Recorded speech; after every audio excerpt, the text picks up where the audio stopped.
இது பயிற்சிக்கான காணொளி மட்டுமே. நான் செபியில் பதிவு செய்த பங்கு ஆலோசகர் அல்ல. வணக்கம். நிப்டி வரும் வியாழக்கிழமை என்ன நடக்கலாம்? நீங்கள் பார்த்துக் கொண்டிருப்பது நிப்டியோட 5 நிமிட வரைபடம். இன்று புதன்கிழமை. நிப்டியோட ஹை 24,644, லோ 24,530, முடிவுற்ற விலை 24,620.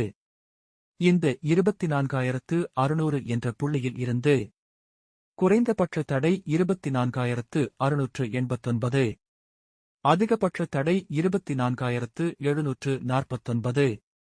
24,600 இருந்து குறைந்தபட்ச ஆதரவு நிலை 24,529, அதிகபட்ச ஆதரவு நிலை 24,451. சந்தை ஆரம்ப புள்ளியில் இருந்து வர்த்தகத்தை சிறப்பாக செய்து கொள்ளுங்கள்.